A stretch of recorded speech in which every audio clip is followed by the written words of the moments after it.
안녕하세요. 저는 서울에서 반찬 가게를 운영하면서 살고 있는 42세 여성입니다. 운명의 장난이란 말처럼 착하고 성실한 남편을 만나 결혼을 하고 남부럽지 않게 살았는데 불과 5년 만에 모든 것이 끝장나 버렸고 악몽 같은 일을 감당해야만 했습니다. 그때부터 제 인생은 나락으로 떨어져서 가시밭길을 헤치고 모진 고생을 하면서 살아야 했죠. 그 당시만 해도 깜깜한 터널 속에 들어선 것처럼 어둠밖에 보이지 않았습니다. 제 인생은 여기서 끝이 났고 더 이상 희망이 없다는 생각이 들어서 자포자기 상태에 빠졌는데 누군가의 도움으로 새로운 인생을 살게 되는 기적 같은 일을 겪게 되었는데요. 몇 년이 지난 일이지만 그 끔찍한 시간을 어떻게 견뎠는지 신기할 따름입니다. 그때의 경험으로 저는 이런 확신을 가지게 되었습니다. 인생이란 고진감래처럼 모진 고생도 언젠가는 끝이 나고 행복도 어느새 찾아오는 법이죠. 하루하루 사는 게 힘들고 지친다고 생각하는 여러분들에게 제가 어떻게 죽을 고비를 넘기고 구사일생으로 살아났는지 믿기지 않는 영화 같은 경험을 들려드리기 위해 글을 올립니다.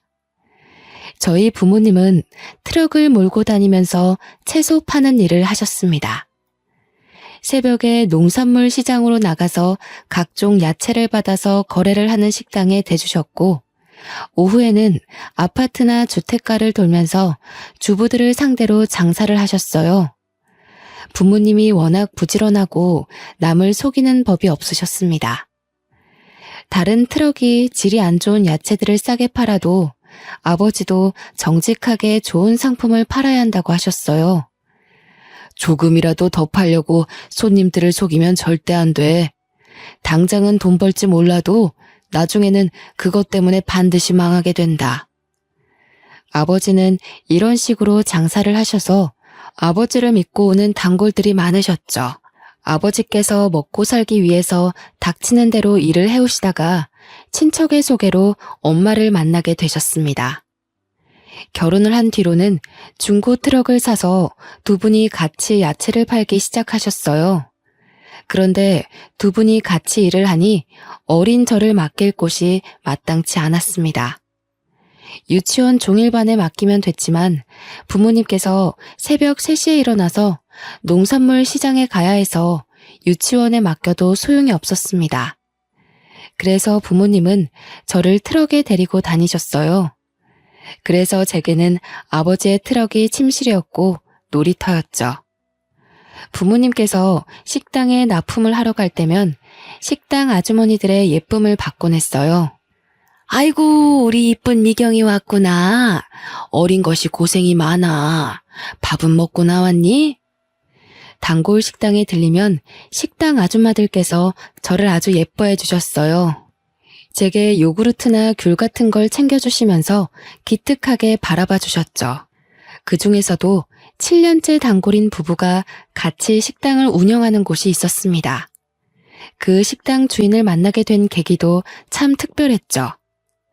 부모님이 채소를 팔아보려고 식당마다 찾아다니면서 고정적으로 거래해보자고 부탁할 때였습니다. 사장님, 채소 거래하는 곳 없으면 저희가 싸게 드릴게요. 제일 좋은 물건만 드릴 테니까 한 번만 거래해보세요. 아유, 갑자기 와서 왜 그러세요? 우린 채소 대주는 사람이 따로 있어요. 대부분의 식당은 거래처가 있다는 이유만으로 거절했는데 그 식당 주인은 첫 만남에서 흔쾌히 채소를 받겠다고 수락했습니다. 오, 안 그래도 거래처 좀 찾으려고 했는데 야채를 아주 좋은 걸로 골라오셨네. 좋아요. 계속 가지고 오세요. 주인 아저씨 말로는 시장에 직접 나가서 채소를 사고 있었다고 합니다. 마침 고정적으로 대주는 거래처를 찾고 있었는데 저희가 나타난 거죠. 아버지가 가지고 온 물건이 마음에 든 아저씨는 아침마다 시장에 가지 않고 아버지를 믿어보기로 했습니다. 그렇게 시작된 거래가 7년이 넘게 이어지고 있는데요. 그 식당 주인 부부는 아주 좋으신 분들이었습니다. 저를 보면 늘 사탕이나 과자를 챙겨주었고 가끔씩 용돈을 주기도 하였습니다. 그럴 때마다 저희 엄마가 급하게 말려보았지만 소용없었죠. 어이구, 사장님, 그러지 마세요. 애 버릇 나빠져요. 아니에요. 내 딸 같아서 그래요. 미경아, 괜찮아. 어서 받아.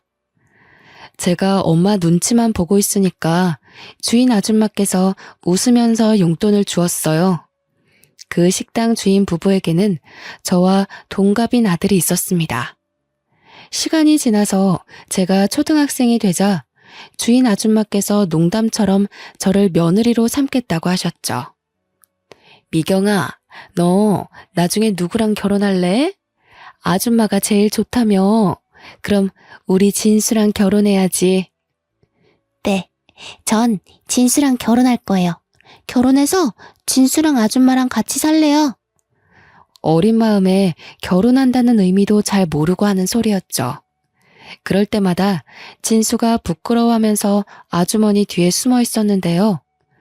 장사를 하는 부모님 영향을 받아서 그런지 저는 낯을 가리지 않았지만 진수는 아니었습니다.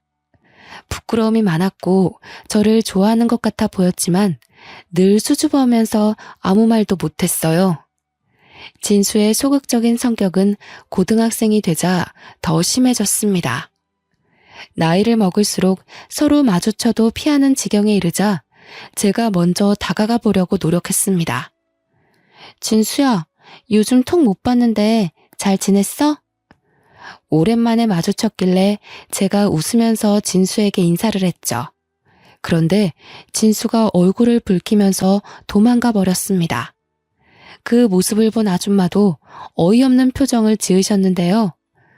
어이구, 사내 놈이 저렇게 숫기가 없어서 어째. 진수야, 오랜만에 네 여자친구 왔는데 왜 그러냐? 같이 밥이라도 함께 하자고 해야지. 주인 아줌마는 농담 반 진담 반으로 저를 며느리로 점찍어 두고 있었습니다. 고등학생이었지만 방학이 되면서 몸이 불편해진 엄마를 대신해 제가 아버지를 따라다니고 있었거든요. 오래 본 사이이기도 하고 그 모습을 예쁘게 봐주셔서 절 볼 때마다 진수랑 사귀라고 하셨죠. 어른들한테 잘 보이려고 아버지를 따라다닌 것은 아니었습니다. 저도 아버지 뒤를 이을 생각이 있어서 고등학교를 졸업할 쯤에 이야기하였습니다. 아빠, 나 대학 갈 생각 없는데 아빠 대신 장사하면 안 돼? 나도 채소 고르는 법은 다 알아. 뭐? 말도 안 되는 소리 하지 마. 전문대라도 갈 생각을 해야지. 20살도 안 된 기집애가 장사는 무슨 놈의 장사야? 아버지는 제 말을 끝까지 들어보지도 않고 안 된다고 하셨어요. 하지만 저는 매일같이 고생만 하는 부모님이 너무 안쓰러워서 편하게 대학에 갈 수 없었습니다. 대학 등록금을 생각하면 제가 장사를 하는 게 더 속 편했거든요. 더군다나 공부에 관심이 없기도 하였습니다. 고등학교를 다닐 때만 해도 매일 수업 듣고 숙제를 하는 게 지겨웠습니다. 이해도 안 되는 수학 문제를 풀거나 영어 단어를 외워야 하는 것 자체가 싫었죠. 그래서 대학에 가서 그 짓을 또 몇 년간이나 하느니 운전면허를 따서 아버지 대신 장사를 해볼 생각을 했던 겁니다. 저는 몇 번이나 아버지에게 공부보다 장사가 내 적성에 맞다고 이야기했습니다. 그랬더니 결국 아버지께서 포기하시고 대학 진학 대신에 장사를 배워보라고 하셨습니다. 그래, 우선 면허부터 따라. 아버지가 한 번 했다면 장사하는 법 가르쳐 줄게. 아버지는 제가 운전면허를 쉽게 따지 못할 거라고 생각하셨나 봐요. 제가 한 번에 면허를 따버리니까 갑자기 한숨을 쉬시면서 물어보시더라고요. 미경아, 공부가 그렇게 하기 싫으니? 평소엔 책상에 앉아있지도 않더니 면허 따라고 하니까 하루 온종일 앉아있는 거 보고 놀랬다. 당연하지. 공부 말고 장사하면 누구보다 잘할 자신 있어. 그리고 아버지 몸도 안 좋잖아. 얼른 나한테 장사하는 법 알려주고 아버지도 쉬어. 얼마 전부터 아버지의 허리 디스크 증상이 악화되던 찰나였습니다. 오래 앉아있지 못하셨고 무거운 물건도 들지 못했어요. 그래서 누군가 옆에서 도와줘야 했죠. 엄마도 무릎이 좋지 않은 상태라서 저밖에 나설 사람이 없었는데요. 제가 면허도 한 번 했다고 아버지를 열심히 도와드려서 그런지 아버지께서 제 대학 이야기를 더 이상 꺼내지 않으셨습니다. 그리고 트럭으로 운전 연수를 시켜주셨죠. 아버지께 트럭 운전을 배운 지 한 달이 지나자 저 혼자 운전할 실력이 되었습니다. 아버지도 저를 믿고 운전대를 완전히 넘기셨어요. 배우는 게 빠르네. 네 말대로 넌 장사꾼 체질인 것 같다. 그치? 내가 뭐라 했어. 나 대학 가면 큰일 날 뻔했다니까. 아버지께 인정받게 되니까 신이 나서 더 적극적으로 장사를 했던 것 같습니다. 그래서 그 뒤로 아버지를 대신해서 제가 채소 장사를 하게 되었어요. 단골 식당 주인들은 모두 저를 알고 있어서 장사는 매우 수월했죠. 대부분 아주 기특하다고 칭찬을 해주셨지만 주택가를 돌다가 처음 채소를 사러 온 아주머니들은 새파랗게 어린 제가 혼자서 장사를 하는 걸 보고 놀라셨어요. 어머, 사장님이 젊으시네. 아니, 사장님이 따로 계신 건가? 아니요, 제가 주인이에요. 아버지랑 하다가 물려받았어요. 세상에, 어린 나이에 참 대단하네. 제가 어리기도 하고 여자라서 그런지 주목을 많이 받았죠. 아주머니들도 어린 여자 사장님이라 오랫동안 기억하고 있는 눈치셨어요. 오랜만에 들린 동네가 있었는데 야채가 싱싱해서 기다리고 있었다고 하더라고요. 제가 그렇게 장사꾼으로 자리 잡아가는 사이에 진수는 대학교를 졸업하고 직장에 취직하게 되었어요. 어느 날 진수의 식당에 찾아갔더니 주인 아주머니께서 저를 부르시더라고요. 미경아, 잠깐만 앉아라. 내가 할 말이 있다. 주인 아주머니의 표정이 심상치 않아서 들고 온 야채 상자를 내리고 바로 식탁에 앉았습니다. 제가 실수를 한 걸까 싶었는데 아주머니께서 아주 뜻밖의 말을 꺼내셨어요. 미경이 너도 이제 25살이지? 네, 맞아요. 사귀는 남자는 있니? 아니요, 장사하느라 남자 만날 시간도 없죠. 그런데 그건 왜 물어보세요? 그럼 우리 진수랑 영화 보고 밥 좀 먹고 와라. 네? 갑자기요?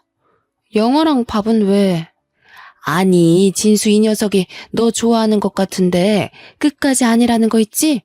그러면서 너 언제 오냐고 물어보고 어디서 장사하냐고 물어보는데 지겹다 지겨워. 진수가 그랬다고요?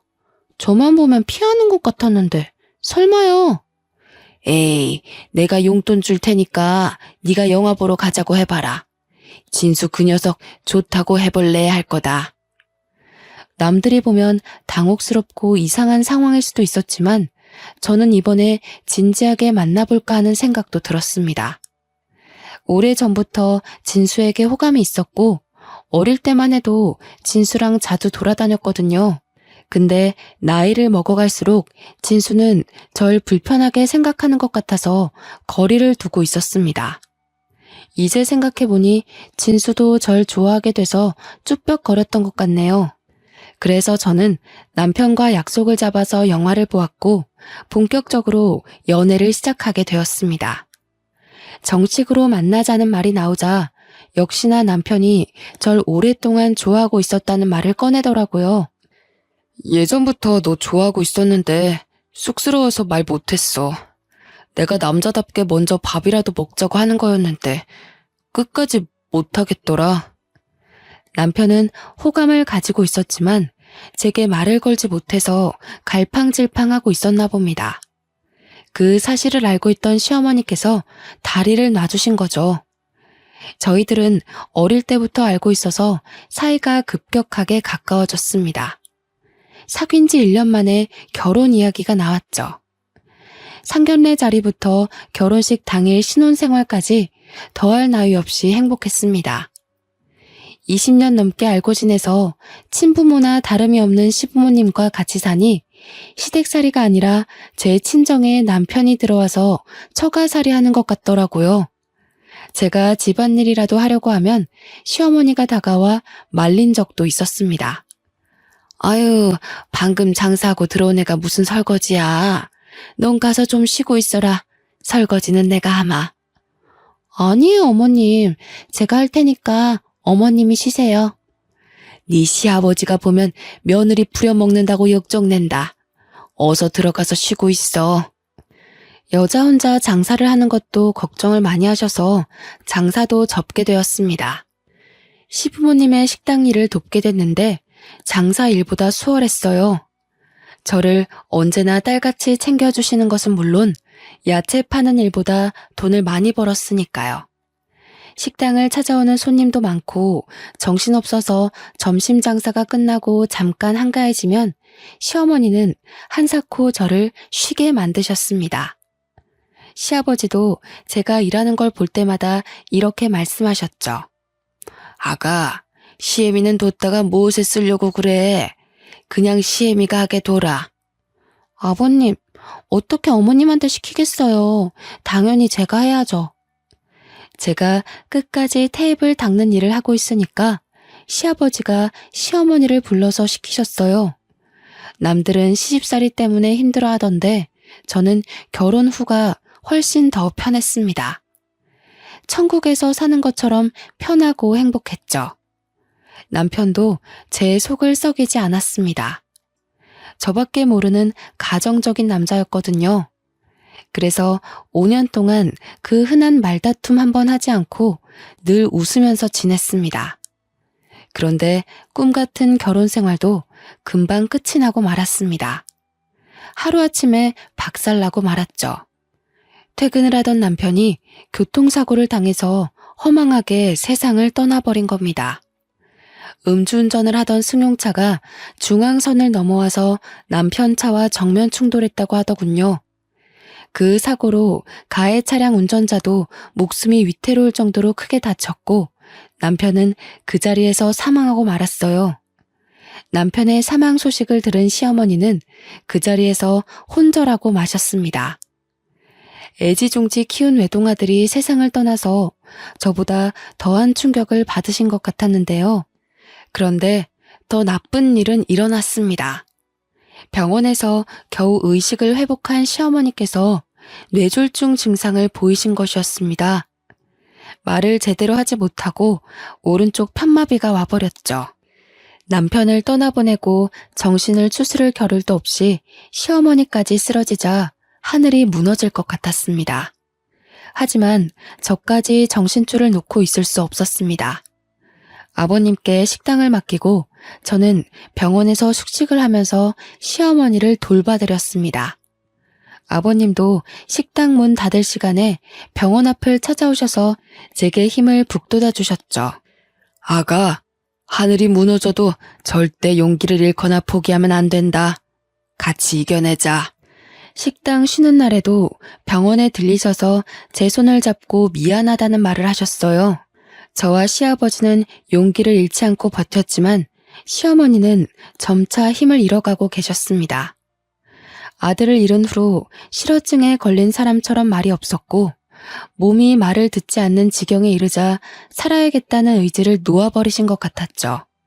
결국 저희 어머님은 병원에 입원한 지 6개월 만에 돌아가시고 말았습니다.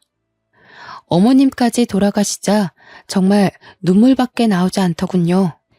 이제 의지할 사람이라고는 시아버지밖에 없었습니다. 그런데 시어머니 장례식을 치르고 보름이 지나자 아버님께서 놀라운 말을 꺼내셨어요. 안 사람도 죽었는데 네가 계속 내 곁에 있어봤자 뭐하냐. 너도 더 늦기 전에 재혼해라. 내가 좋은 자리를 알아놨다. 아니 아버님, 그게 무슨 말씀이세요? 재혼을 하라뇨. 저는 아버님 모시고 계속 살 거예요. 아니다. 네가 없어도 나는 혼자 잘 살 수 있다. 괜히 너까지 발목 잡혀서 과부로 지내게 할 수는 없어.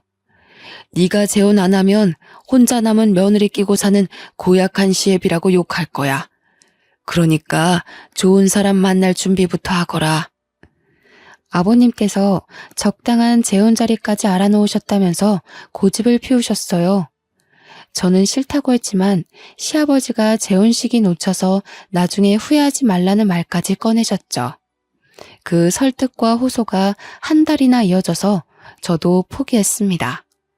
딱 한 번만 만나봐서 아버님 마음이라도 편하게 해드리려고 했는데요. 시장에서 반찬 가게를 하는 여성의 아들을 만나보았는데 생각보다 좋은 사람이었습니다. 전 남편과 다르게 적극적이고 말주변도 화려해서 시간 가는 줄 몰랐습니다. 그렇게 몇 번의 만남을 더 가지다 보니 재혼까지 하게 되었네요. 저랑 재혼한 남편은 아내가 먼저 세상을 떠나서 혼자가 되었다고 했으니까요. 그런 점들 때문에 마음이 잘 맞아서 재혼을 결심하게 되었습니다. 그런데 그 결혼 하지 말았어야 했습니다. 막상 재혼하고 나니 제가 생각한 재혼 생활이 아니었거든요. 시댁살이하게 된 첫날 어머님께서 저를 보자마자 식당 이야기를 꺼내셨습니다. 이혼 전에 식당에서 일해봤다며? 반찬이나 음식은 잘하겠구나. 네, 웬만한 건 돌아가신 시어머니께 다 배웠어요. 그럼 됐다. 내일부터 가게에 나와서 일 거들어라. 재혼한 뒤에 만난 시어머니는 다짜고짜 자기가 운영하는 가게에서 일을 시켰습니다. 시어머니가 반찬 가게를 하니 며느리가 돕는 건 당연한 일이었지만 시어머니가 저를 대하는 태도가 남달랐습니다. 며느리가 아니라 식모를 대하는 것 같더라고요. 게다가 시어머니는 힘든 일이 생기면 무조건 저를 불렀습니다. 오늘은 총각김치를 담아야 하니 무부터 다듬어 놓고 양념거리 준비해라. 시어머니가 운영하는 반찬 가게는 규모가 상당히 컸습니다. 장사도 잘 되는 편이라서 매일같이 김치를 담아야 했고 여러 가지 반찬거리를 준비하느라 채소를 다듬어야 했어요. 힘이 들어서 잠깐 쉬기라도 하면 시어머니는 금세 다른 일거리를 가져오셨습니다. 아니, 지금 퍼즐을 앉아서 뭐 하는 거야? 손님들 오기 전에 반찬들 담아서 포장해 놓으라고. 할 일이 많은데 너만 지금 쉬고 있어? 시어머니는 제가 잠깐이라도 쉬는 꼴을 보지 못했습니다. 매일 채소를 다듬고 만지느라 손에 독이 올라서 부르트고 물기 때문에 습진을 달고 살아야 했어요. 무거운 배추며 무 다발을 옮기느라 허리와 무릎에 골병이 들 지경이었습니다. 어떤 날은 종일 쪼그리고 앉아서 일을 하다 일어서는데 하늘이 노랗게 보이면서 현기증이 일어나서 쓰러질 뻔했죠. 병원에 가봤더니 빈혈이 아주 심하다고 했습니다. 너무 과로하시는 것 같아요. 적당히 쉬어줘야 몸이 버팁니다. 며칠 동안 푹 쉬셔야 할 컨디션이에요. 지금 쉬면 안 돼요. 가게가 한참 바쁠 때라. 이 몸 상태로 일을 하시겠다고요? 의사는 걱정을 했지만 쉴 형편이 되지 않았습니다. 제가 몸이 좋지 않다고 말해보았지만 시어머니께서 갑자기 일하시는 아주머니들을 전부 다 내보내는 거 있죠? 아주머니들이 갑자기 그만두게 되었다며 저한테 작별 인사를 하는데 눈앞이 아찔해지고 말았습니다. 그래서 아주머니에게 인사할 겨를도 없이 곧장 어머님께가 하소연했는데요. 어머니, 아주머니들 전부 다 내보내면 일은 누가 해요? 그러자 시어머니께서 어이없는 표정으로 저를 내려다보시더군요. 누가 하기는 누가 해? 네가 해야지. 멀쩡한 일꾼 놔두고 왜 돈 아깝게 사람을 쓰니? 안 그래도 자르려고 했는데 네가 하도 엄살 피우길래 며칠 더 데리고 있었던 거다. 그 말을 듣는 순간 정말 기가 막혀서 예의 차릴 생각도 들지 않았습니다. 그래서 평소랑 다르게 버럭 소리를 지르고 말았죠. 어머님, 정말 너무하세요. 가게를 시작한 후로 빈혈도 심해지고 허리도 안 좋아서 쉬어야 한다고 했잖아요. 그런데 갑자기 이러시는 게 어디 있어요? 원래 의사들 말은 믿을 게 못 된다. 돈이나 벌려고 멀쩡한 사람 환자로 만드는 것들이야. 딱 봐도 아파 보이지도 않더만. 왜 엄살이야? 잔말 말고 어서 시킨 일이나 해. 시어머니는 제가 아프고 힘들어서 죽을 것 같다고 해도 꾀병 부리지 말라고 하셨습니다. 그래서 혼자서 산더미처럼 쌓인 야채를 다듬고 양념을 해서 장사 준비를 해야 했죠. 아침 일찍 가게 문을 열고 채소를 다듬을 때마다 눈물이 저절로 쏟아졌고 시아버지 생각이 절로 들었습니다. 결국 참지 못하고 시아버지께 전화드린 적도 있었는데요. 얘야, 많이 힘들지? 그래, 얼마나 고생이 많겠니? 그렇지만 여자들 시집살이가 원래 그런 거야. 참고 견디거라. 그리고 이제부터 나한테 전화하지 말거라. 내가 네 치납이면 어찌 해주겠는데 나도 남의 집 사정 끼어들 수도 없다. 기댈 곳이 시아버지뿐이라서 연락한 건데 이렇게 차갑게 나오시다뇨. 제가 자주 연락드려서 그런 거냐고 조금만 전화하겠다고 사정해도 아버님은 차가우셨습니다. 그리고 며칠 뒤에 다시 전화를 해봤지만 없는 번호라는 안내 멘트가 나오더군요. 아버님께서 아예 전화번호도 바꾸고 저와 연락을 끊어버린 겁니다. 혹시나 하는 마음에 시아버지가 운영하던 식당에 찾아가 봤는데 주인이 바뀌었더라고요. 시아버지는 저 몰래 식당을 처분하신 것 같았습니다. 아버님과도 인연이 끊어졌다고 생각하니 기운이 쭉 빠졌습니다. 이제 별 방법도 없었죠. 시어머니의 구박을 억지로 견디면서 살아야 했는데요. 그러다 남편이 제게 거짓말을 했다는 사실을 알게 되었습니다. 남편의 전처가 갑자기 세상을 떠난 걸로 알고 있는데 그게 아니었어요. 남편은 전처와 이혼을 하고 갈라섰던 것이었습니다. 시어머니와 남편이 둘이 속닥거리는 소리를 듣고 잠자리에 들기 전에 남편에게 물었죠. 당신 나한테 거짓말한 거 있지? 전처랑은 사별한 거라면서 아까 어머님이랑 한 이야기는 도대체 뭐야? 뭐? 설마 몰래 엿들은 거야? 이제 와서 그게 무슨 상관이야? 사별한 거나 이혼한 거나 매한가지 아니야? 그게 어떻게 똑같아? 왜 이혼한 건데? 이상한 이유로 이혼한 거야? 나한테 왜 거짓말한 건데? 이상한 이유로 이혼한 거 아니야. 사실대로 말하면 왜 이혼했는지 물을 거잖아. 그래서 그냥 전초가 죽었다고 한 거야. 아니, 그러니까 왜 이혼한 거냐고. 좋게 말할 때 이야기해. 어머님까지 다 깨우기 전에. 제가 끝까지 물고 늘어지니까 남편이 전처가 바람이 나서 갈라선 거라고 이야기했어요. 그런데 재혼을 할 때 그런 사정을 구구절절 설명하기 귀찮아서 거짓말한 거라고 하더군요. 하지만 남편의 거짓말은 여기서 끝난 게 아니었습니다.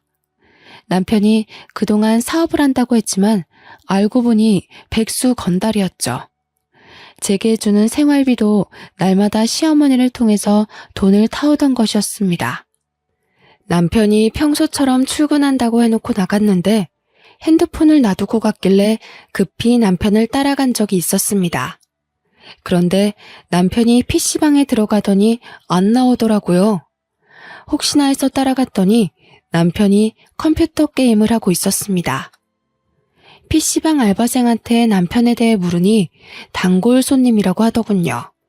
딱 봐도 일하러 간다고 해놓고 매일 여기로 온 것 같아 저도 참다 못해 폭발하고 말았습니다. 당신 여기서 지금 뭐 하고 있는 거야? 설마 매일 여기 와서 게임하다가 온 건 아니지? 내가 무슨 거짓말을 했다고 그래. 지금도 사업 준비 중이야. 여기는 어쩌다 한번 온 거라고. 그럼 나한테 말을 해야지.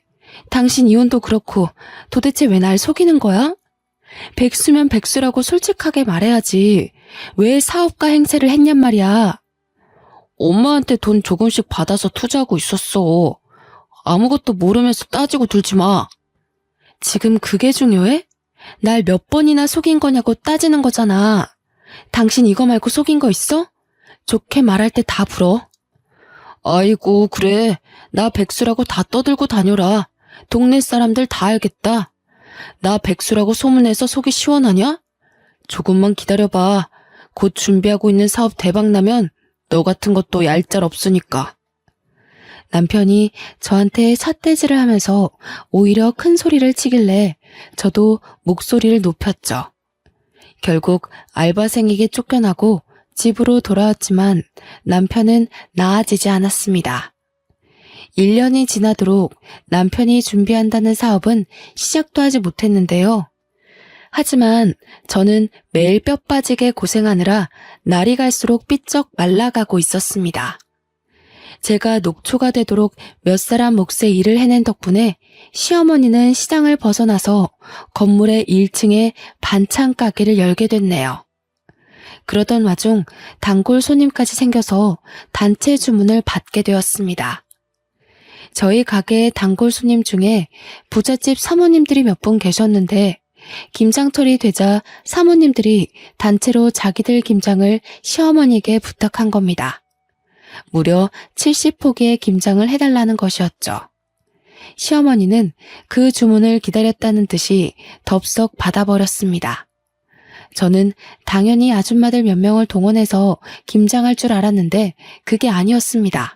갑자기 아무도 없는 가게에 저를 부르더니 김장 이야기를 꺼내더라고요. 김장 70포기 해달라고 주문이 들어왔거든. 내일 아침에 트럭 한 대가 올 거다. 배추랑 무 싣고 오는 트럭이니까 그 트럭 오자마자 바로 시작하거라. 어머님, 설마 그 많은 김장을 저 혼자 하라는 건 아니죠? 설마 하는 마음에 물어보았지만 제 불길한 예감은 맞았습니다. 시어머니는 아주 당연하다는 듯이 고개를 끄덕이고 있더군요.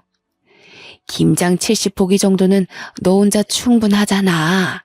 당연하게 사람 불러달라고 하고 있니? 전 어이가 없어서 입이 다물어지지 않았죠. 그 일을 혼자 하다가는 죽을 수도 있겠다는 생각이 들어서 얼른 정신을 차리고 소리쳤습니다. 어머님, 제가 일하는 기계도 아니고 그 많은 김장을 어떻게 혼자 해요? 전 못해요. 아니, 인연이 어디서 눈을 부라리고 대들어? 너 혼이 나야 정신을 차릴 거냐? 어머님께서 앙칼진 목소리로 고함을 지르더니 갑자기 제 뺨을 때렸습니다. 그 뺨을 맞는 순간 제 정신도 번쩍 들었죠. 왜? 이제 정신이 좀 드냐? 어느 집안 며느리가 시어머니한테 대들어? 한 번만 더 대들었다간 다리를 분질러 버릴 거야. 기가 막히고 분했지만 충격을 너무 심하게 받아서 눈물조차 나오지 않았습니다. 마음 같아서는 당장 짐 싸들고 친정으로 가고 싶었지만 그럴 수도 없었죠. 부모님 두 분 다 건강이 좋지 못해서 병원에 계셨기 때문입니다. 아무리 힘들어도 몸이 아픈 부모님께 상처를 주고 싶지 않았습니다. 그래서 몰래 눈물을 흘리며 잠도 자지 못하고 밤을 지새웠는데요. 다음 날이 되자 김장거리를 실은 트럭이 왔습니다. 날씨는 거의 한겨울처럼 매서운 바람이 불었죠. 저는 꽁꽁 손을 입김으로 불어가면서 배추를 다듬기 시작했습니다. 그런데 아무리 해도 끝이 보이지 않더군요. 이를 악물고 부지런히 손을 눌려봐도 배추가 줄어들지 않았습니다. 몸은 점점 아파오고 손이 얼어붙어서 감각이 점점 없어지고 있었습니다. 그러다가 무거운 양동이를 들어 올렸는데요. 그 순간 눈앞이 캄캄해지면서 의식을 잃고 말았습니다. 겨우 정신을 차리고 눈을 떠보니 병실에 누워있더라고요. 제 옆에는 낯익은 분이 앉아 계셨습니다. 온화하면서 따뜻한 눈빛으로 쳐다보길래 순간 누군가 싶었죠. 멍하니 그 얼굴을 바라보고 있는데 순간 시아버지라는 생각이 들었습니다. 아버님. 아가, 이제 정신이 드냐? 3년 동안 연락이 끊어져서 무척이나 반가웠어요. 그땐 저를 차갑게 내친 것은 기억도 나지 않고 말도 없이 사라진 것도 떠오르지 않았습니다. 그저 아버님을 만났다는 생각만으로 기운이 나서 시아버지의 손을 꾹 잡았는데요. 제가 왜 이제야 나타났냐고 눈물을 흘리자 시아버지께서 우연히 반찬 가게를 들렀다가 의식을 잃고 쓰러져 있던 저를 발견하고 병원으로 옮겼다고 이야기해 주었습니다. 그래서 저도 모르게 그동안 당했던 일들을 다 이야기해 버렸습니다. 아버님께서 제 이야기를 듣고 가만히 고개를 숙이고 있더니 몇 번이나 한숨을 내쉬더군요. 정말 막대 먹은 사람이구나. 며느리한테 이런 짓을 하다니. 난 그것도 모르고 이제 남남이라고 내쳤으니 말이다. 널 볼 면목이 없다. 시아버지는 제가 어떤 취급을 받으면서 지내는지 나중에 알게 되었다고 하셨어요. 재혼해서 잘 살 거라고 생각했는데 단순한 시집살이를 넘어서서 못된 시어머니와 백수건달인 남편을 만났다는 사실을 알고 급하게 저를 찾아오신 거였죠. 정말 미안하다. 믿을 만한 사람이라서 너한테 소개시켜 준 건데 이렇게 될 줄 몰랐다. 멀쩡히 잘 사는 애를 괜히 재혼시켰다. 내가 잘못했어. 아버님께서 눈물을 흘리시길래 저도 같이 눈물을 흘렸습니다. 그날 하루 온종일 울었던 것 같네요. 시어머니는 다음 날이 돼서야 병원에 오셨습니다. 그리고 제게 김장 걱정부터 꺼내는 거 있죠? 아니, 세상에 김장하다 말고 퍼질러 누워있으면 어쩌자는 거야? 보니까 멀쩡하네. 당장 일어나서 김장하러 가. 그때 잠깐 병실 밖에 나갔다 들어온 시아버지께서 시어머니를 보셨습니다. 저를 다그치는 모습을 보고 대뜸 소리를 치기 시작했죠. 김 여사, 지금 뭐 하는 거야? 당신 때문에 일하다 혼절한 애한테 무슨 말 같지도 않은 소리를 하고 있어. 깜짝 놀란 시어머니는 시아버지를 보더니 바로 고개를 숙였습니다. 아이고, 건물주님이 여길 어떻게 오셨어요? 건물주라니. 시어머니가 아버님께 쩔쩔매는 걸 보고 깜짝 놀라고 말았습니다. 시어머니가 하는 말을 들어보니 아버님께서 저희 반찬 가게가 새 들어가 있는 건물 주인인 것 같더군요. 당신 그렇게 안 봤는데 인간이 아니구만. 당장 내 건물에서 나가. 아이고, 제발 살려주세요. 저희 며느리 생각해서 싸게 세 주시기로 했잖아요. 계약서 썼으면서 왜 그러세요? 시아버지의 불호령에 시어머니가 사색이 돼서 싹싹 빌었습니다. 시어머니가 유독 아버님께 약한 이유가 있었습니다. 아버님께서 월세만 싸게 해주신 것이 아니라 시어머니에게 돈까지 빌려줬더라고요. 아버님이 5천만 원짜리 보증금을 대신 내줬는데 시어머니는 몰래 저를 못 살게 굴었던 거죠. 아버님은 은혜도 모르는 년이라고 시어머니를 건물에서 쫓아내겠다고 하셨습니다. 물론 5천만 원도 당장 달라고 소리치셨는데요. 어머님이 그 소리를 듣고 허리를 몇 번이나 숙이며 사과를 하고 있었습니다. 아유, 죄송합니다. 며느리가 꾀병 부리는 줄 알았어요. 다 나을 때까지 설거지도 안 시킬 테니까 이번만 어떻게 봐주시면 안 될까요? 그럼 지금 가서 김장 다 하고 오세요. 그러면 쫓아내진 않을 테니까. 네? 그걸 어떻게 혼자서 해요? 며느리는 젊어서 그렇지 저는 나이 먹을 대로 먹었고. 딱 봐도 우리 며느리 아픈데 일 시켰구만. 싫으면 당장 짐 싸서 나가세요. 아니에요. 할게요. 할 거니까 기다려주세요. 시어머니가 병원을 나서니까 아버님도 감시해야겠다며 따라 나서더군요. 시어머니는 시아버지의 감시하에 혼자서 70포기의 김장을 담아야 했습니다. 몸살이 나서 사흘 동안 알아누웠다는 말을 전해 듣고 어찌나 속이 시원하던지요. 게다가 다시 병문안을 온 시아버지께서 충격적인 소식을 이야기해 주셨습니다. 내가 3년 만에 널 찾아온 이유가 있다. 나한테 남은 시간이 별로 없어서 유언이라도 남기고 싶었어. 유언이라뇨? 도대체 그게 무슨 말씀이세요? 한 달 전에 시한부 판정을 받았다. 몇 개월 안에 죽을 거라고 하니까 너밖에 생각나지 않더라. 네가 힘들게 살고 있다는 사실도 늘 마음에 걸렸는데 잘 된 일이지. 제가 놀라서 얼굴이 새하얗게 질렸는데도 아버님께서 태연하게 웃어 보이셨습니다.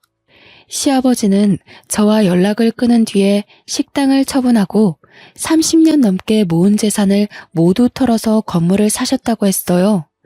그 뒤로도 계속해서 쉬지 않고 일을 했는데 전부터 피곤하고 몸이 좋지 않았다고 합니다. 하지만 나이가 들면서 생기는 자연스러운 현상이라고 생각하고 별 생각 없이 넘겼다고 하죠. 어느 순간 숨쉬기가 어렵고 기침이 갑자기 나는 일이 많아진 것도 모자라 얼마 전에는 피를 토하셨다고 해요. 그래서 병원에 가보니 폐암 말기 판정을 받았다고 합니다. 수명이 길어야 1년 정도밖에 안 남았다는 말을 듣고 아버님께서 모든 걸 내려놓고 절 찾아오셨습니다. 어차피 내가 죽으면 나한테 남은 재산 너한테 주려고 했다. 내가 낳은 자식은 아니지만 널 생각하면 늘 애틋해. 친딸처럼 내 곁에 두고 오순도순 지내는 거였는데 왜 결혼을 시켰을까 후회만 가득하구나. 아가, 진심으로 미안하다. 아버님이 저를 이렇게까지 특별하게 생각할 줄은 몰랐습니다. 게다가 아버님께서 충격적인 소식을 한 가지 더 알려주셨습니다. 바로 남편이 저 몰래 내연녀를 만나고 있다는 사실이었죠. 사업을 준비한다는 건 새빨간 거짓말이었고 시어머니께 탄 돈으로 내연녀와 동거를 하고 있었던 것입니다. 시어머니도 그런 사실을 알고 있었지만 저를 며느리가 아니라 그냥 막 부려먹는 식모 정도로 생각하고 있어서 아까우셨나 봅니다. 행여나 이혼해서 노예 하나 사라질까봐 입 다물고 있었던 거죠. 제가 그 사실을 전해 듣고 시어머니를 찾아가 따지니 어머님이 그제서야 제게 사과의 말을 건넸습니다. 얘야, 누구나 실수하는 법이야. 어쩌다 너한테 못할 짓 했지만 한 번만 용서해다오. 나까지 널 속이고 있어서 미안하다. 아니, 내가 말하려고 했는데 우리 아들이 또 이혼할까봐 그랬어. 좀 이해해다오. 시어머니는 엎드려서 남편의 잘못을 용서해달라고 빌었지만 그것 역시 거짓말이란 사실을 아주 잘 알고 있었습니다. 그래서 저는 법의 힘을 빌려서 그동안 제가 당한 만큼의 대가를 받아냈어요. 전 시부에게 빌렸던 5천만 원과 남편의 바람에 의한 이혼 소송까지 진행해서 시댁은 총 7천만 원을 뱉었어야 했는데요. 돈이 없으니 대신 위자료로 일단 반찬 가게를 준다고 하길래 반찬 가게를 제가 가져올 수 있었습니다. 물론 철저하게 남은 돈은 분할 납부받기로 약속했고요. 그리고 시아버지 덕분에 건물주가 되었지만 반찬 가게는 직접 운영하고 있을 생각입니다.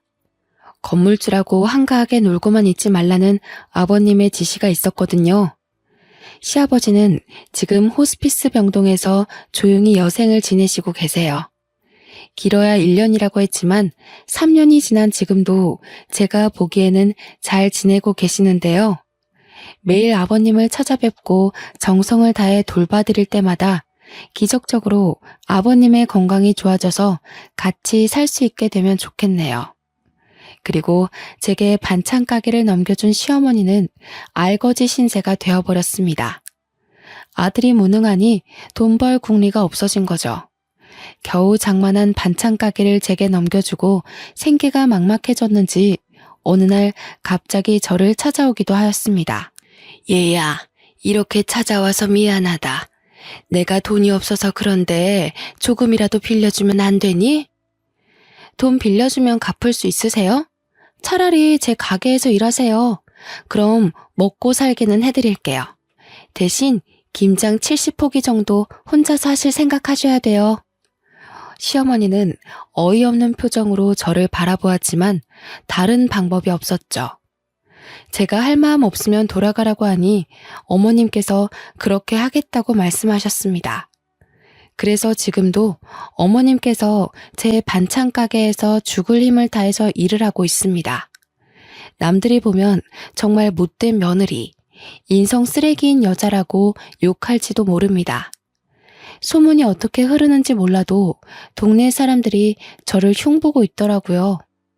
그래서 제가 직접 가서 그동안 제가 어떤 수모를 겪었는지 전부 다 이야기해 주었습니다.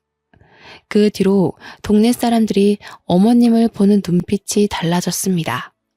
어머님도 그 사실을 눈치챘는지 어느 날은 모자를 푹 눌러 쓰고 오시더군요. 실컷 복수해서 그럴까요? 이제는 어머님한테 연민만 남아 있습니다. 골골대면서 일하시는 게 다 보여서 조금씩 할 일을 줄여드리고 있죠. 어머님이 아예 쓰러지실 때까지 일을 시키면 저도 똑같은 여자가 될 테니까요. 시어머니도 고마웠는지 웬일로 집에서 반찬을 만들어서 제게 준 적도 있습니다. 시댁살이 할 때 맛있게 먹던 반찬을 기억하고 계셨나 봐요. 그 반찬이랑 밥을 먹고 있으니 기분이 이상하네요. 역시 사람은 오래 살고 볼 일입니다. 여러분은 제 사연 어떻게 들으셨나요? 저보다 더 힘들게 사신 분들도 계실 테지만 아픔을 견뎌낸 이야기를 공유하고 싶어서 이렇게 사연 글을 보내봅니다.